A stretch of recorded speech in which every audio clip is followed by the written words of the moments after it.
back. My name is Chris Sachinelli. I get to build, buy, and sell simple, profitable businesses every single day. And this is our first video here in like 6 months. And I asked ChatGPT, like, what should I do right now? And it said, well, just get grounded in transparency, kind of explain what's been going on, reset the stage, reintroduce yourself, and that's the right thing to do. So that's what I'm going to do, right? And the fact of the matter is, the truth is, some 217 videos later now on this channel, I still don't super feel comfortable doing this, right? This is not necessarily who I have been my entire professional career creating content. What I've actually been is just a dude doing business, right? I started bootstrapping businesses like 20 years ago. My first exit of a company was when I was 17, right? I started working really young. I went and knocked doors, and an entrepreneur, one of my neighbors, hired me when I was like in 5th, 6th grade. And I worked for him from 6th grade to like 2000 all the way to like 2007 when I graduated. And in that period of time, I was taking out garbage and shredding paper and stuff, but also I was kind of like super interested in ideas and always entrepreneurial. And he backed me. Like, he picked up, what I was putting down, and he was willing to pretty much be my first, angel investor, I guess. His name is Dan. He's passed away. But he was a cool, really awesome small business owner and a super awesome entrepreneur. And we did stuff together. Like, he backed me to buy, a bulk thing of vending machines, right? I was able to buy a handful of vending machines in bulk, and he had relationships with businesses because he did insurance, and we put them in like a barbershop and a hardware store. And like, I had this little like coin operated vending machine circuit, and we would buy domain names because it's like 2000. This is like people were coming off of Yellow Pages and going onto the internet when I was doing this stuff. So we'd buy these domains and like 1-800 numbers and bundle them and sell them to businesses that, it's the brand of and stuff. And then the business that ended up becoming the first thing that I sold, the first exit, was a personalized baby album company. So we found out that people were willing to pay a premium, which makes sense now. I got kiddos, so I get it now, right? But then I was like, what?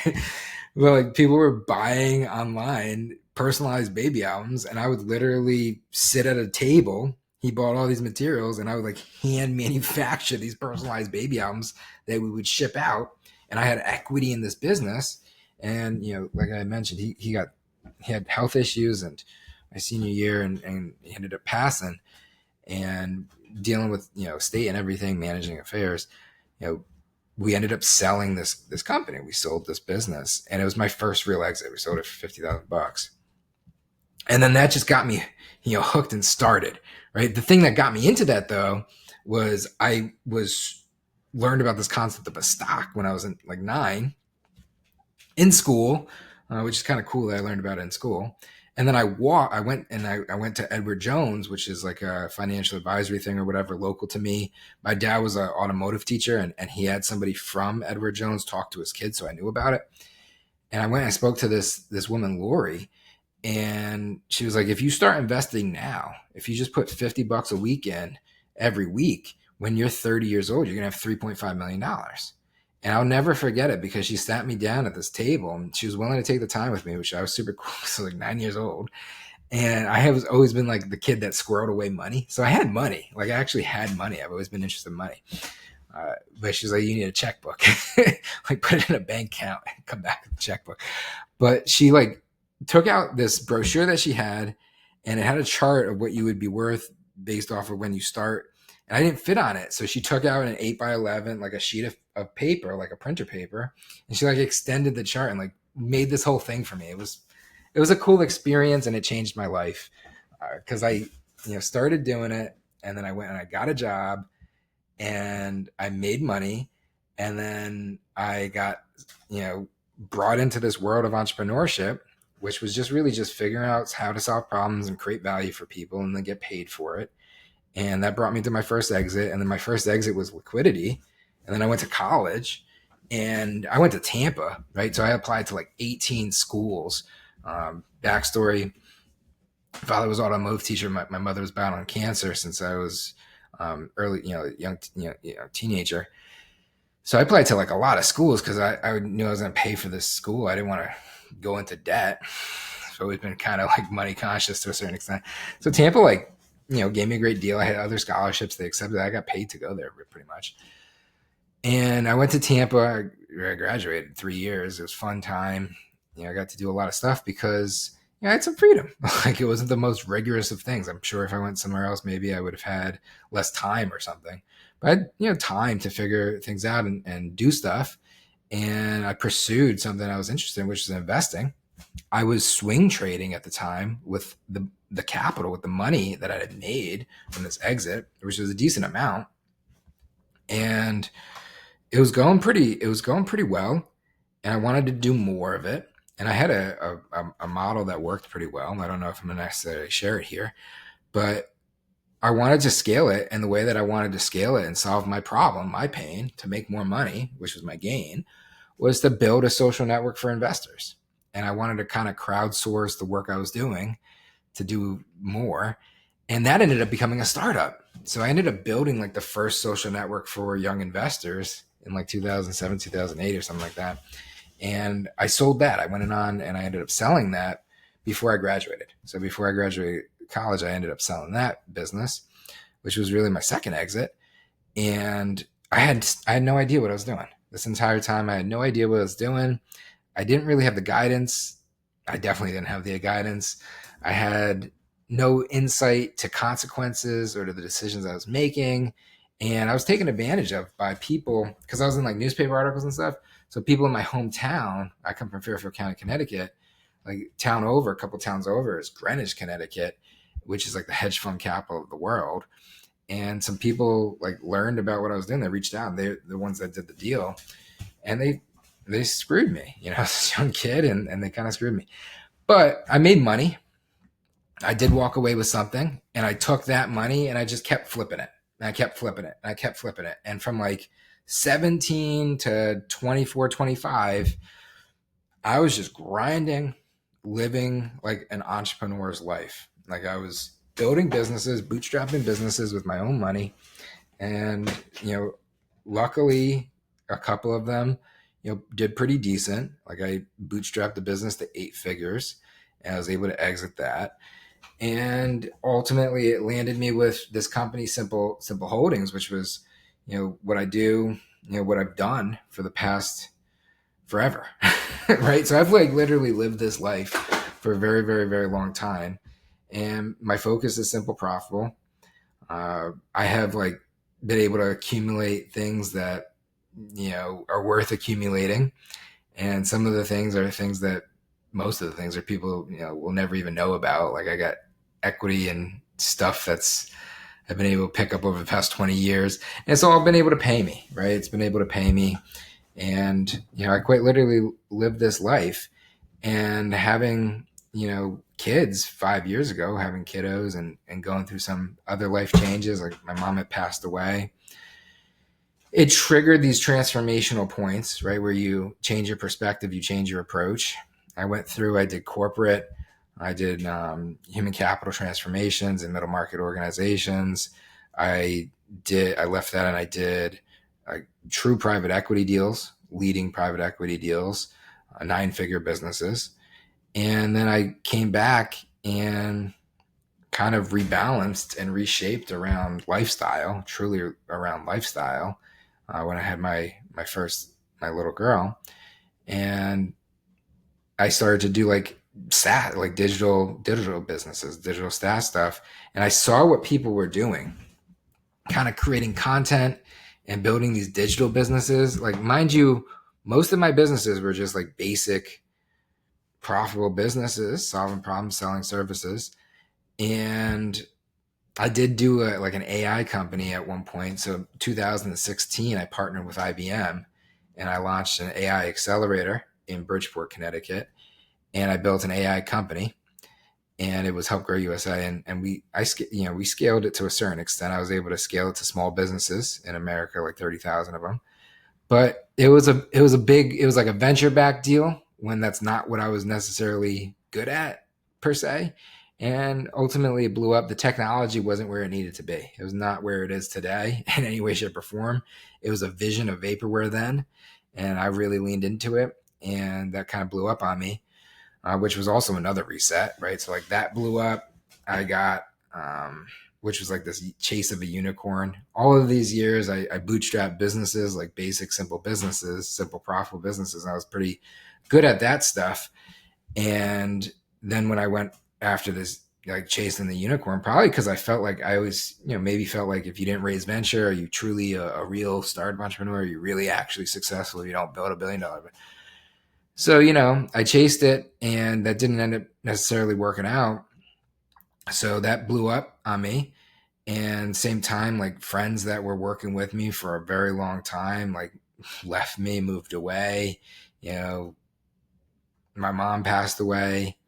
I also got married at the same time. So like a lot of life changes all at once. And that kind of shifted me out of this, where I was, and it threw me into this, okay, maybe I look at the next season, the next chapter of my life, and it moved me back, put me in like almost like my first little hiatus of entrepreneurship. I did corporate, I did the other stuff I was talking about. I did corporate, I did the private equity stuff. And then after doing that stuff, I came back to it, right? I had a little girl, and I was like, I want to optimize my life around her and my family and what really matters to me. Because I was traveling, I was like on a plane every couple of weeks, and I didn't want that. So I optimized around what mattered to me and what was important to me. And I was able to because I had simple holdings. I had these other assets that I've been accumulating for like 20, at that point, like 15 years, 12, 15 years. And don't do public math, right? But like something like that, right? You could do the math for me. And it gave me the freedom, right? I had the freedom to decide to a certain extent. Like I'm definitely not as rich as your favorite guru, right? Like I'm not, balling like whoever, you're following on YouTube says that they are. But I've been able to build, enough of assets that I can, support, sustain the level of lifestyle that I want or choose. And it's afforded me the freedom to decide, which is a very powerful thing. Come to find out. So reset, like 5 years ago or whatever that was, like COVID era type of time, I started watching what people were doing, and they were building these audiences, and I saw how valuable and powerful that is. And it's like what these people have, like these folks on YouTube that you're following and these influencers, which I want to call bullshit. I want to call BS on a lot of them. Like actually like my post today on LinkedIn was actually calling that out. It's like whatever your favorite guru, don't listen to the gurus and thought leaders out there. Like end of the day, business is really, really hard. Right? I feel like a lot of them are saying things that they feel like if they say it, people will follow them because they got the silver bullet or whatever, the painkiller or whatever, because they're not telling you what the truth is, which is like it requires hard work to do this stuff. And it's not easy to build a profitable business, and it's not going to happen overnight. It's going to take a ton of time, and you need to plan appropriately. And if you didn't start early, that's too bad. It is what it is, and that's where you are now. So address where you are now and figure it out. Maybe that looks like go get a job and get somebody to pay you to get experience, and take that experience and go build something on the side, and just take longer and make good, timely decisions while you're doing it, right? I think that there's a lot of people out here that are putting out content and they haven't really lived the life behind the content. There's no learned or lived experience to what they're saying. And I want to change that. So when I look at my content for the past years, like 200 videos, whatever, I feel like I was brought into almost a mode of being more like them or other people out there, thought leaders out there, because like, oh, that's what you're supposed to be. And I think about where I was at that moment in time. I had done some successful things building businesses. I had taken a bit of a hiatus. I still was involved with things because I've always owned stuff. And I was in this like reset period, changes of life. It was another change of life period where I had my first kid, which is a major life change for any parents out there. You know what I'm talking about. It's like a real moment in time where you're kind of contemplating everything, and it's almost like a great reset for you. And then it was also COVID. Like we're talking like I had my first kiddo like May 20, May 25th of 2020, like COVID. So we're in the Great Reset. And I had this moment of time to kind of reflect and reset and think. And I was like, man, I see what these people are doing. And coming from like actual fundamental businesses, I'm looking at the audience and the influence that they're having. And I'm like, man, you would either have to raise a ton of money, right? You'd have to either raise a ton of venture money, or you'd have to build a like a successful business over a long period of time to have the same level of influence and distribution and reach that these people are having with their content to drive sales and customer acquisition things. There's a value there. Let's unlock that value. And I kind of jumped into that. I bought into it, right? I drank the Kool-Aid. And I started to build, I built a couple of communities. Like I know how to build businesses. So like I'm able to do this stuff and I can spin it up. And I did. So I decided, I built the communities. I built them to six-figure, they were six-figure businesses. And I got caught and have to be responsible for them. Because whenever you do something, you're responsible for what you do. You have to take extreme ownership into it. And, I started doing the content. At first I wasn't consistent with it. The video content was really hard for me to do. I had to show up on these community calls consistently, try to create value. I feel like for a lot of them, I kind of threw people off because it was like, I think they were expecting something else, not somebody kind of saying what I was saying or doing it from the place that I was coming from with it. And then that kind of slowly changed over time. I almost like morphed myself into this version of myself that I felt like I needed to be online and build a media company. So a big part of the reset over the past 6 months was to change that, right? Because at the end of the day, I've been able to build something with Bootstrapper Capital and the Bootstrapper brand that I really, really, really, really believe in.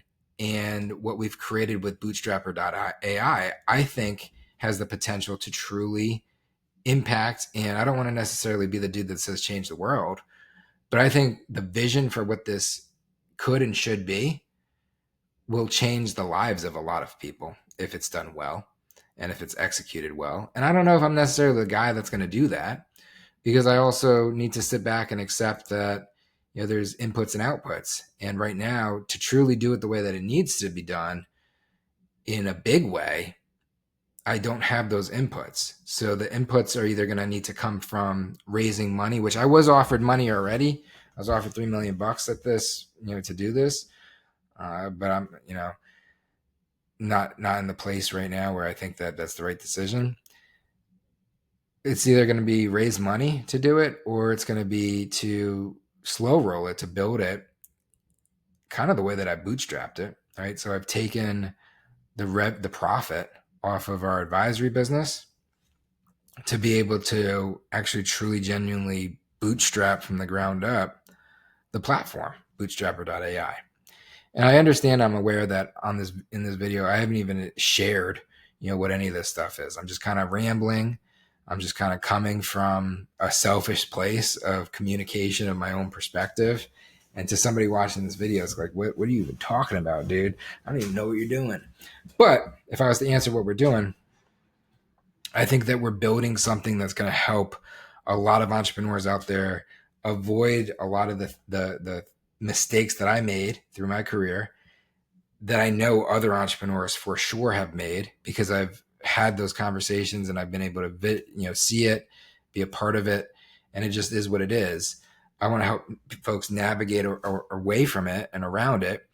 And then I want to help folks embrace the journey that we call Entrepreneurship, right? Be your own first investor and truly go on and build equity. I want folks to unlock capital that's, reasonable and feasible, affordable and flexible, right? Non-predatory capital. And I think that VC is predatory capital, because they'll stack these preferences on you and they'll wipe out your equity, right? You'll build something for 10 years and you'll go sell it for $25 million. And with preferences, you'll walk away with nothing, right? So I think that, there's a lot of predatory capital out there, from all the way from VC to debt.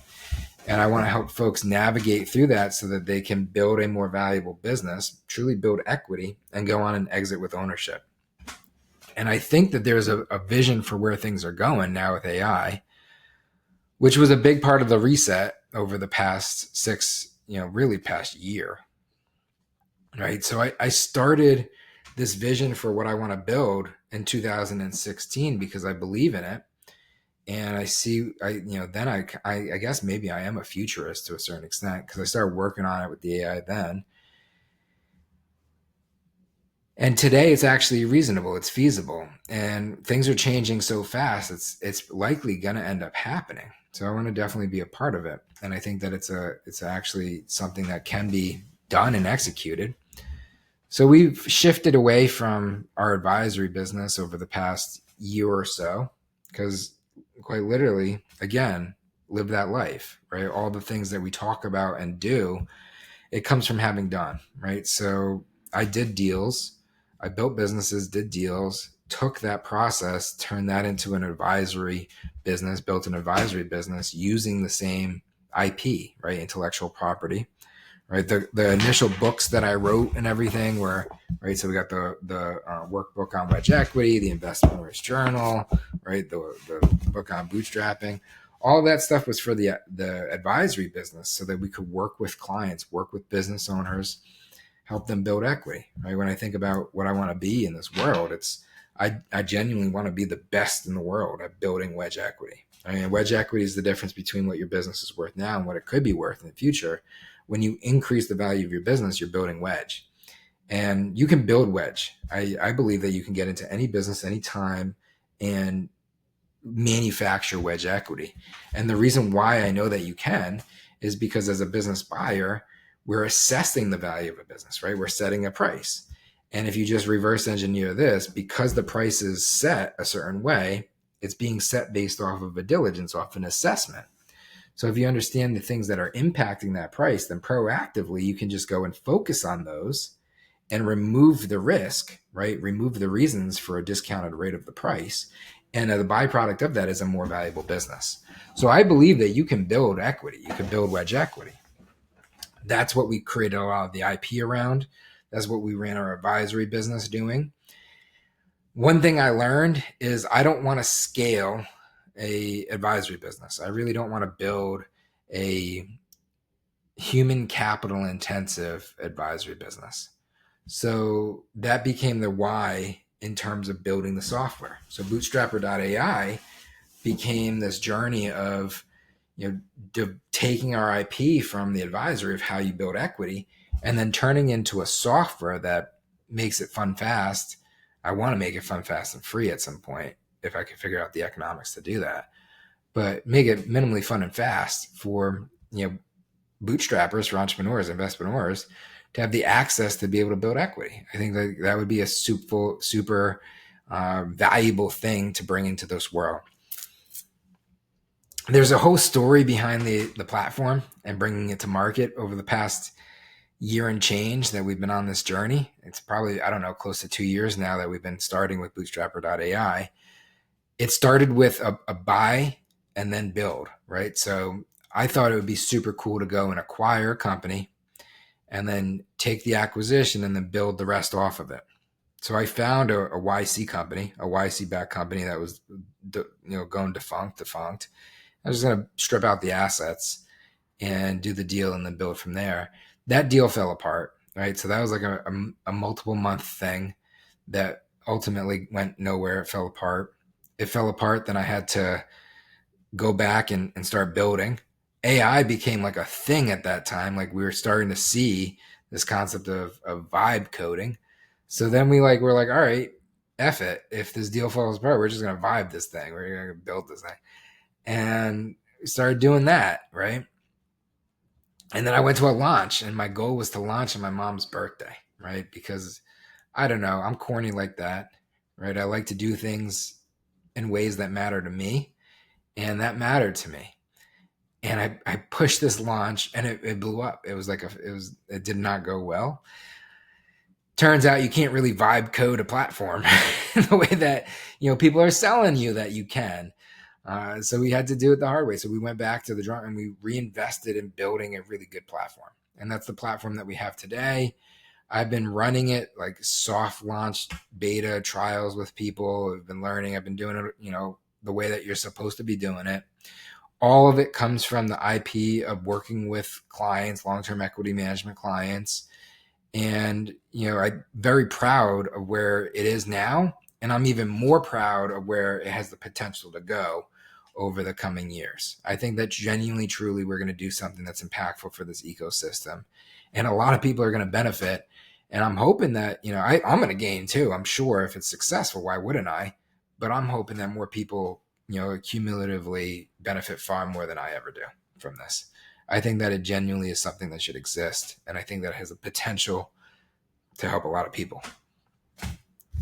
So I recently published this book. I wrote and published this book in the past 6 months. So in the past 6 months, this is what we've done. I stopped posting on YouTube. I kept doing my newsletter, right? So the newsletter was another thing that came from, watching what you're supposed to do, right? So Beehive has blown up as a platform over this period of time that I've been building this brand and doing this whole kind of like digital media type approach to the business strategy. And I launched, I acquired newsletters, right? So again, at this stage, I do personally find it more often than not, not just saying it, to buy something to be easier than to build something. Even though I'm a big guy, a fan of building, right? I'm a big fan of the concept of going from 0 to 1. I enjoy that. I do. I'm juiced up about that. And that comes to something else that we're working on as well. But if you need to just get something done, it's easier to just kind of buy the thing that exists, right? That's like the easy buy. So I acquired newsletters. There is videos in the past, like I actually documented that whole journey doing it. And we built a pretty decent one. And I've stayed consistent with that. So we're like 344. So it's called Simple Profits. I write it myself, and I've written pretty much every issue. At one point, I kind of wanted to just figure out how to not and operationally exit myself out. But then I realized, I like the consistency of it. I like the fact that I do this. I enjoy it. So I write them, and I haven't missed an issue. You could probably go back and fact check me or whatever, and I've maybe missed a couple, but it is what it is. I've stayed consistent with this for 344 issues, which I'm very proud of. And this past one was me sharing the results from the book launch, right? So I wrote the book, Exit with Ownership. I believe in the concept of exit with ownership. I believe that I'm creating really good IP, intellectual property, around navigating the 5 exits of ownership. Like, I created this concept to help anybody and everybody to be captured into the world of a bootstrapper, right? So first and foremost, I'm super proud and super bullish of our brand. I think that the Bootstrapper brand is the Nike of entrepreneurship. I think I'm the best, period. And I think that it should be the best, period. Right? I think that we are in a position to be that, right? And I just need to make sure that to rise to the potential of it. But I see a tremendous amount of potential in this brand, and I believe in it. So I want to build really the Bootstrapper brand because it's a dictionary level word, right? And you don't have to, people can self-identify it. Your ICP is in the name, right? So you're going to market, you're either a bootstrapper or you're not, right? So you're either a bootstrapper and you're bootstrapping, which is the vast majority of the market. I think something like 16% of businesses ever raise any type of capital, including debt capital, like 4% are ever venture backed. So you're talking of the 33 million businesses, vast majority of them are bootstrappers. So massive TAM, right? Massive TAM. It's a dictionary level word. You know if you're a bootstrapper or not. So you're either a bootstrapper or you're not a bootstrapper. And if you're bootstrapping, you either want to continue to bootstrap successfully or you want to stop bootstrapping. And we help, both of those people, right? So if you want to continue to bootstrap, we'll help you continue to bootstrap. If you want to stop bootstrapping, we have 3 promises in our tagline: build equity, unlock capital, exit with ownership. So we'll help you exit. We'll help you stop. We'll help you unlock capital if you want to stop bootstrapping. And then you're either bootstrapping or not. If you're not, you either raise venture, you're not bootstrapping, and you wish you were bootstrapping, so you're coming back into the fray, or you raise venture and you're not. You're like, no, I don't care. Like burn, I'm going to the moon, and you're not for us. But 3 out of the 4 fall into our TAM, right? So I think it's a pretty good brand. I think that it's a good position of a brand and identity. And then inside this concept of bootstrapping, I want to capture everybody. So I want to capture everyone who's just getting started in a business, which I find that the vast majority of content out on YouTube and from thought leaders and gurus and stuff is towards new businesses. And there's a reason why, because it's just a larger market, right? Most businesses fail. So very few businesses end up being successful and profitable. So just by like law of large numbers, in a sense, if you were to just create content or whatever for that niche, there's a smaller market. Whereas a lot of people want to be entrepreneurs or get started. So creating content for like the general, just get started business, it's easier to do. You can keep it very conceptual. You don't have to, go into the weeds, which it's like when the tide goes out, you can see who's not wearing any swimsuits, right? See who's naked. I think when you get into the weeds and you have to get into the level of depth of like something like how to build equity in a business, there's a lot of thought leaders out there who haven't lived this life that don't actually know what the F they're talking about, and they can't. And the tide's going to go out and they're going to get exposed. Right. So they keep it conceptual. They keep it high level. Right. It's good for business because it's a large market, and it's not going to expose them. But I want to change that. Right. So I want to change that. In our 5 exits of ownership concept, right, the concept of exit with ownership is like exit 1, exit your day job, make your business your job, which is that entry level. So I'm capturing the entry level. And then I'm navigating somebody successfully through all 5 exits of ownership.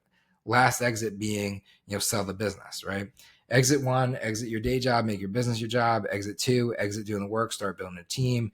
Exit 3, stop managing people. Exit managing people, start building a business system. Exit 4, stop, exit running the business, start hiring operators. Operational exit, which is what I think everybody should aspire to achieve, is an operational exit. You should be building to exit, be exit ready, and you should all be building to an operational exit. It's just better for everybody. Even if you keep the business, even if you're running the business, it's going to run better. It's going to be worth more. And when you want to sell it, it's ready to do so. So everyone should have that exit 4 goal no matter what. And then you got exit 5, which is exit the business, sell the business, right? So exit with ownership is the IP around how we capture, everybody into this journey that is bootstrapping a business, of this identity that is bootstrapping. And then we want to convert you into this persona of being an investor.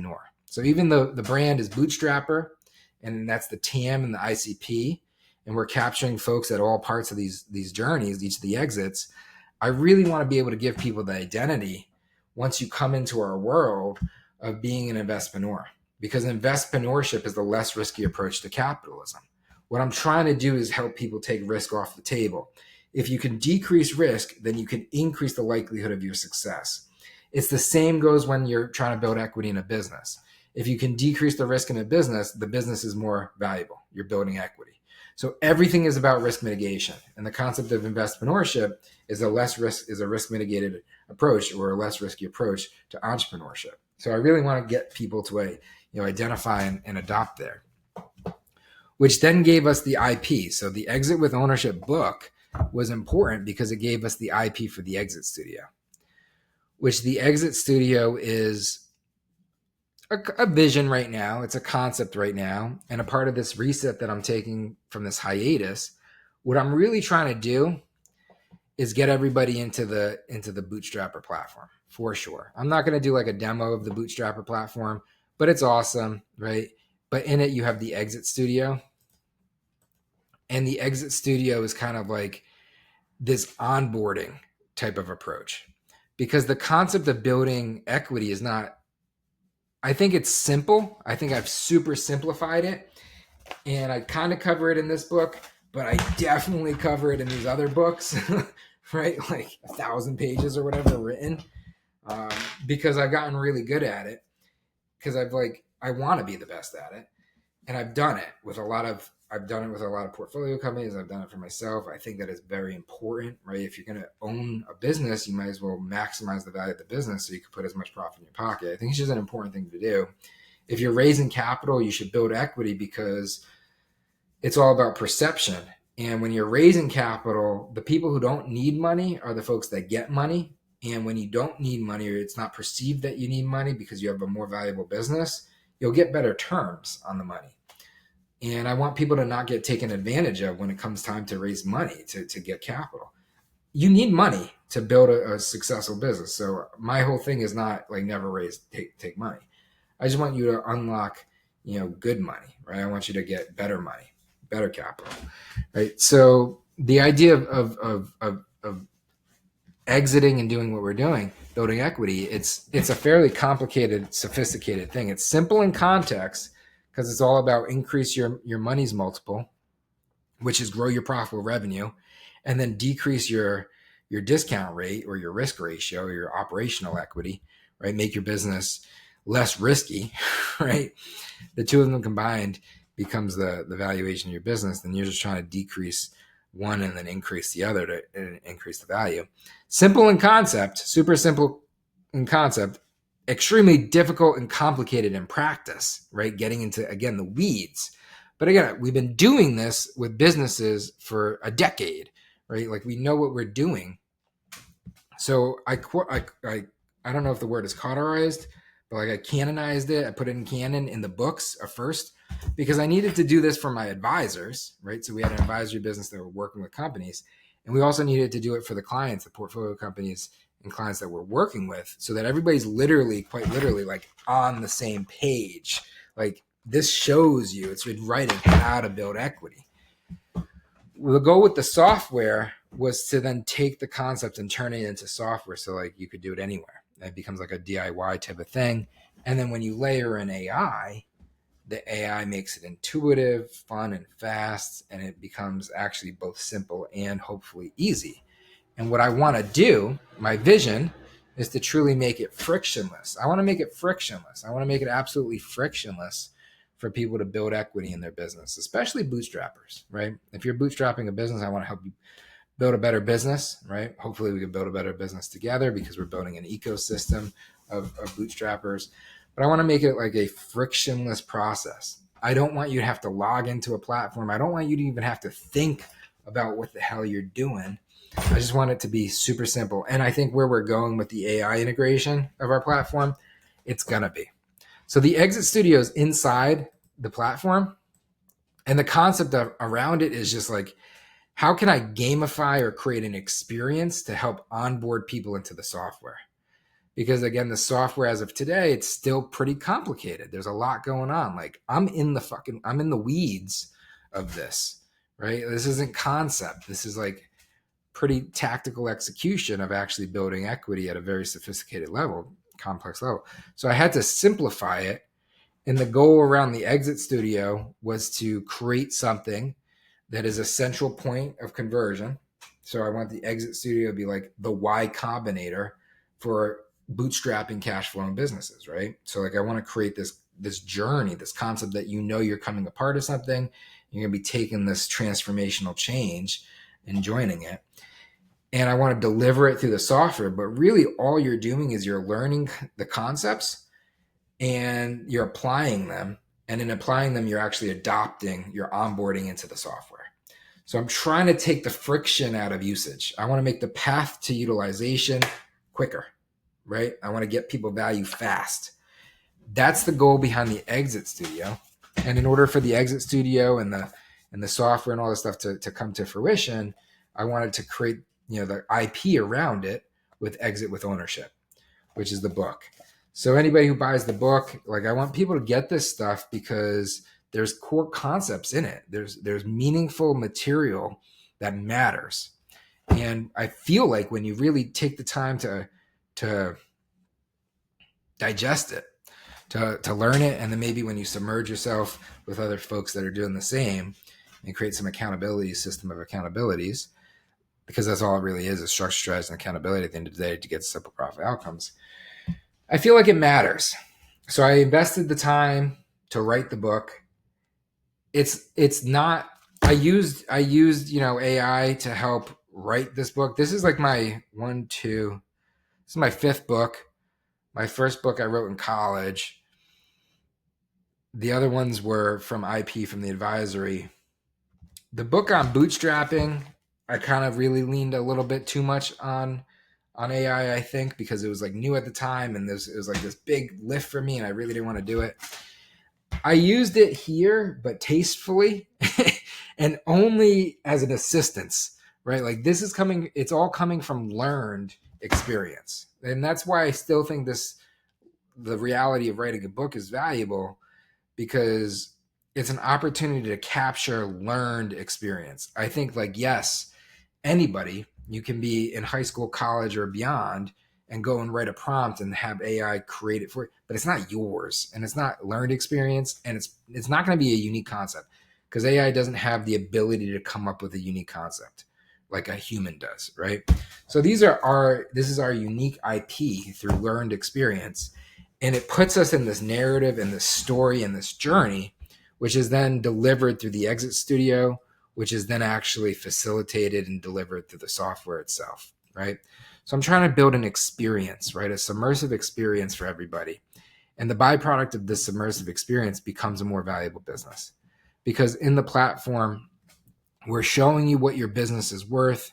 We're showing you why it's worth it. And then we're putting you in the structured strategies, and most importantly, the accountability, using AI and the frames and the rails to actually increase the value, to actually truly build equity. And by building equity, then in the platform, you can also go on and unlock capital. And then we have the exit studio, the exit marketplace, so that you can actually go and sell your business all in a couple of clicks of a button. Again, this is meant to be like a demo of the platform where you can actually go on and exit with ownership, right? So with the book, it really came from a place of meaning and purpose.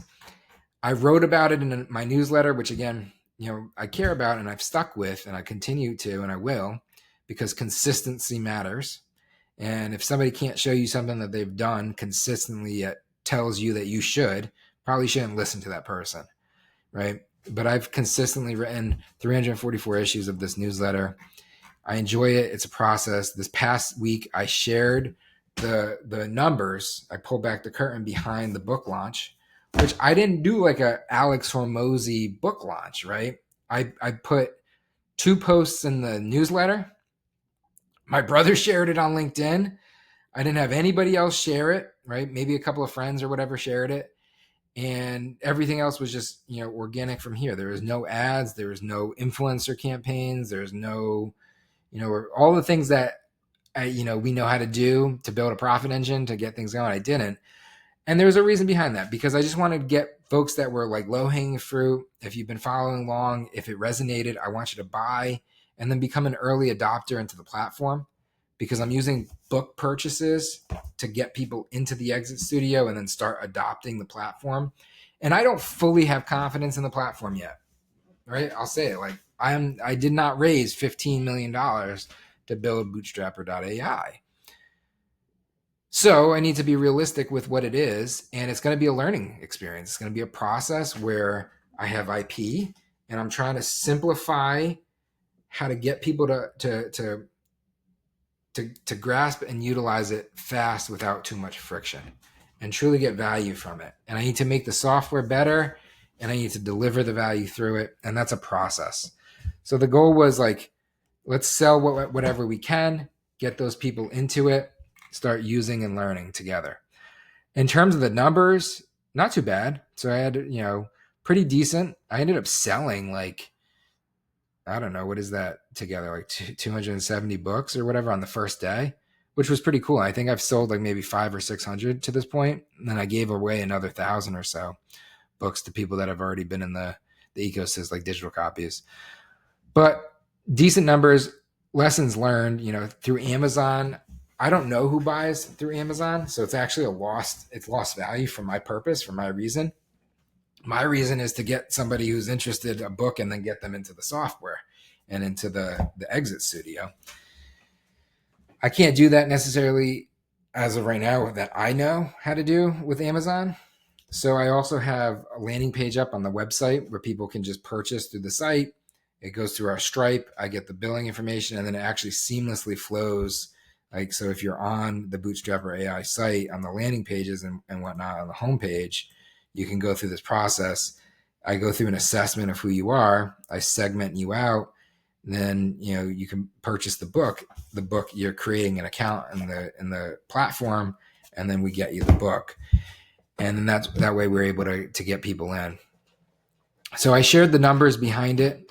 I think that it was a success. I don't think it necessarily your favorite guru on YouTube or whatever would say that it is. For the purpose of what I'm doing and what I'm building, it is. I think like we are truly onto something here. In terms of where I'm at and where I'm going, I want to start doing the content again. I want to build this brand. So like, I think there's 3 things that ended up happening for me at this season of my life. And this is, again, me selfishly talking, because like, who am I to you? It doesn't really matter, right? Who am I to you? It doesn't matter.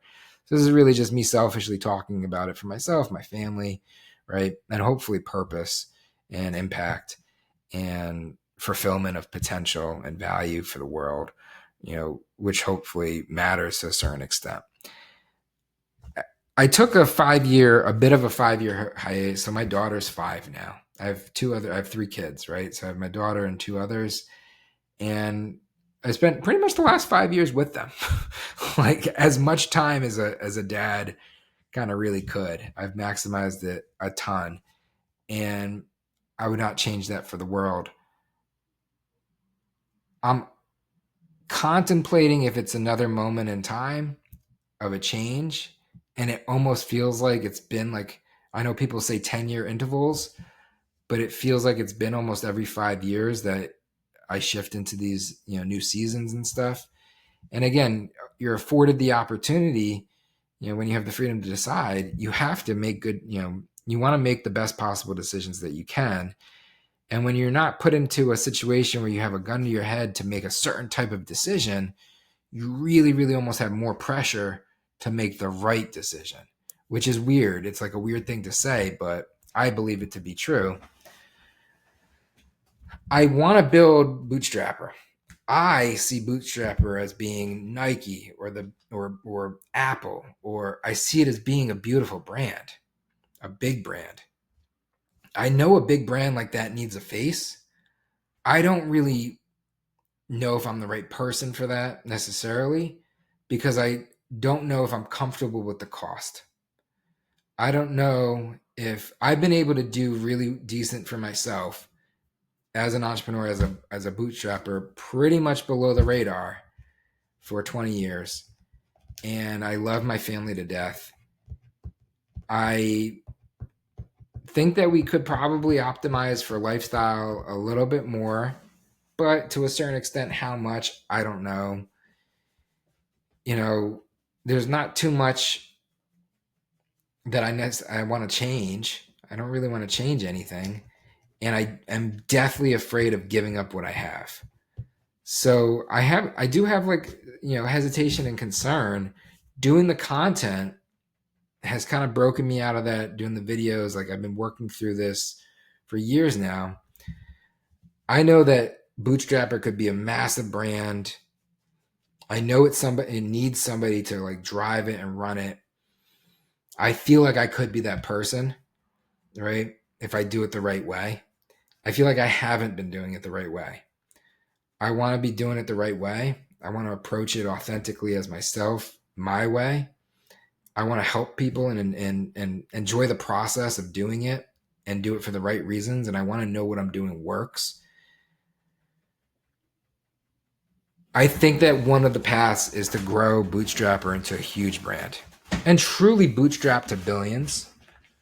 And part of bootstrapping to billions will be to bootstrap to billions. It will be $1 billion plus business for sure. But the goal and the North Star isn't necessarily that. The goal becomes, how do we collectively build something that helps bootstrappers build $1 billion worth of bootstrapped equity? And like kind of the North Star benchmark that I want to have for the platform and the success is, how much equity are we actually building collectively? And I want to get that collective equity goal number to $1 billion. So I'm thinking about relaunching this channel, rebranding it Bootstrap to Billions, Bootstrap into Billions, and not be like a guru like I feel like I have been in the past 200 videos talking at an audience through a slide and stuff. Even though like I have things to say, like I have learned experience, even though there's people way more successful than me.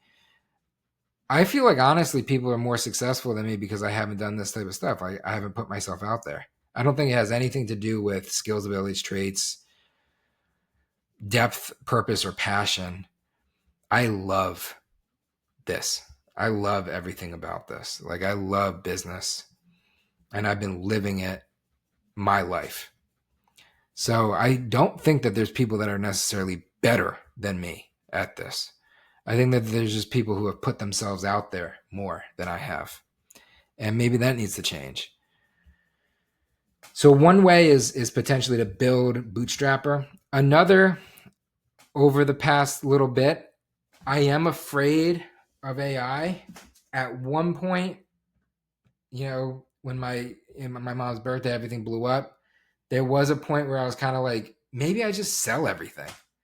Maybe I just get rid of all my digital assets, like everything that I think has exposure to AI risk in my portfolio, personal portfolio of holdings. Maybe now's the time to liquidate. And I thought about that. And I even went down those roads.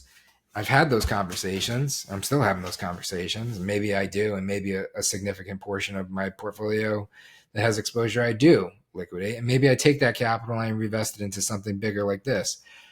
But part of that journey was also like a hedging strategy because even though I just said 5 years, like I really try to push myself to think 10, 20, 30 years into the future as much as I possibly can and make good timely decisions for there to make sure that like I am getting to the right goal line with the decisions in which I'm making.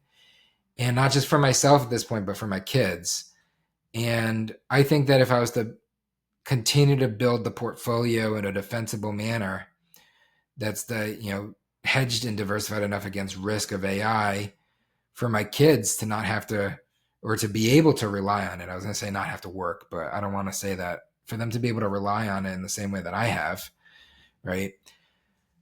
Then I think that there's other industries to look at right now and other spaces and sectors to look at. And I think I'm fairly exposed to some risk. I have blue collar capital. I've had it for a long time. Like publicly, Bootstrapper is like a 5-year brand or whatever. But the reality is it's kind of started more as blue collar and then it kind of morphed, somewhere in that timeline. So like Bootstrapper as brands maybe only like, I don't know. I really don't know. Like I'm not good with time pointing on a map, and I know people call people out for that. So I have a hard time, saying things publicly because then you get accountable for it. When the reality is just, I don't know. Maybe 3 years or something, 3.5 years. But the blue collar brand is something that's more diversified against AI exposure. And it's into more, real estate and home serviced, like plumbing and stuff, businesses, blue collar businesses. I've been building, and I'm doing this with partners in the background, and there was an emphasis that was placed again in the past 6 months on that. So I also have that. And I think that there's also a very good business there that is going to get built below the surface level. So like everything I'm talking about with Bootstrapper, that's like a public brand that could be very big. I also have this other thing that I don't think I'm ever going to really let people super know about. And it's just like a very, very basic, simple blue collar business strategy. And I think it could be very, very big. Like I think it has the potential to be equally as large as what I think, Bootstrapper could be in a different way. It will not have in any way, shape, or form as much impact on other people and the world and society as I believe Bootstrapper will, but it will make money because it just makes sense and it's super simple. So another world is like another thing of like where to go is, maybe just focus on that. So maybe one is like build Bootstrapper super big. Another is maybe just really just shift and focus on that. I don't know. There's always the third option, which would be like, go get a job. Maybe I go and find something that I think could give me a lot of experience, right? Eat my own dog food of entrepreneurship. I am a believer of that, right? I am definitely a lifelong learner for sure. And I have no ego to be able to go and do it. And I have done it, right?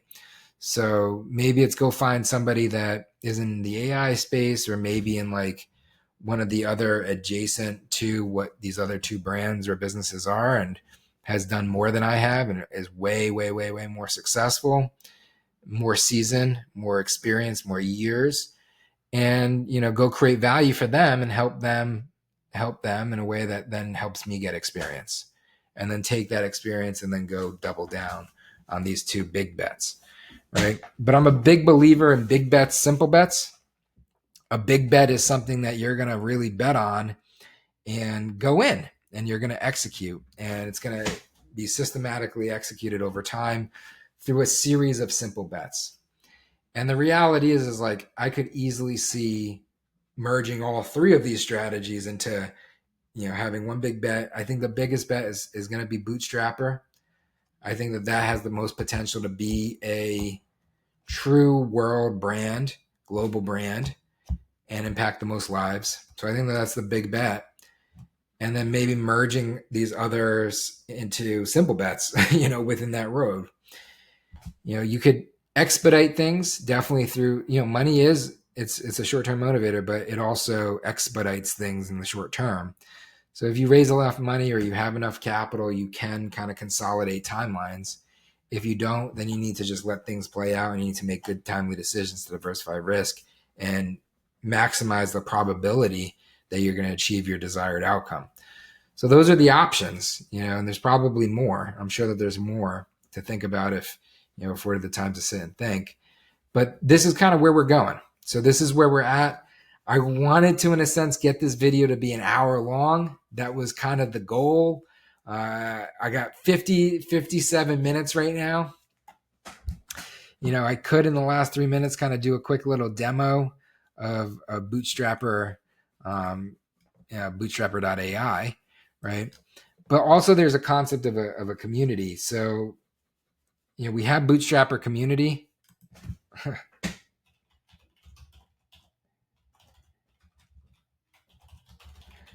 Bootstrapper community was like an offshoot of one of the community businesses that we built up a couple of years ago, right? So I had a really good, vibrant community going at one point under a different brand. And then we shifted, and then I kind of relaunched. I think I had at one point maybe 1,000 people in this Bootstrapper community. I'm thinking about potentially, realigning this and creating more experiences around it. So maybe it becomes like a lower gateway or a lower friction to get folks going. Like I'm a big believer in efficiency and leverage. So I could see something like buy a book. You buy a book, you get access to the community, and we host workshops, experiences, boot camps, things like that in the community. I just don't know, because I want to optimize again. Like I want to make the right types of decisions, and I don't want to do anything that's going to be off my authentic route at this point in time. And the community business wasn't necessarily something that was super authentic to myself. So maybe this is something I partner with, and I find people that come in. But yeah, the Bootstrapper platform, I don't think I am going to show it. I think I'm going to kind of hold it until another day, another time, to kind of really go through and give it its due, and review it and display it the way that it's intentionally it should be. It deserves to be shared. I think it's really good, right? So it's not where I want it to be, but I think it's really, really good. It captures a ton of data points on your business, and it allows you, and it converts for you those data points into truly actionable items for you to be able to execute on and build equity, right? So it works. And if you follow the process, it works. The thing I want to make better, the thing I want to perfect in this product and make a perfect product. I really do want to make a beautiful product. I think I really, really, really, really, really, really do want to just make like a beautiful product for people with Bootstrapper.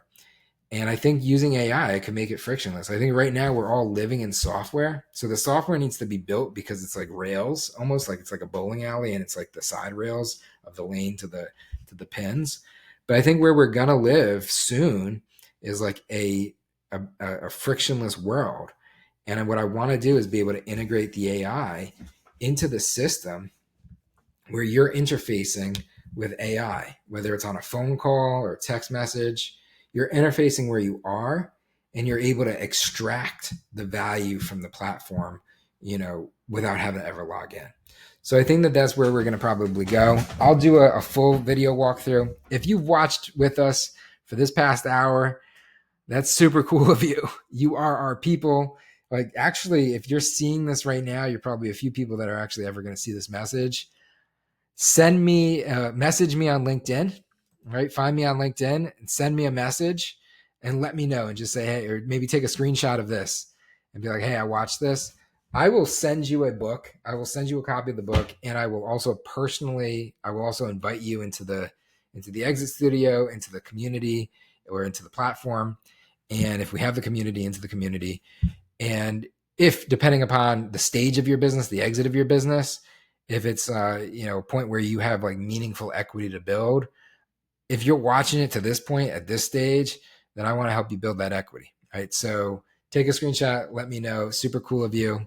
1 hour, 1 minute. Oh, I missed it. I was going to do 1 hour, 1 minute, 1 second. But till next time, trust the process, commit to the journey.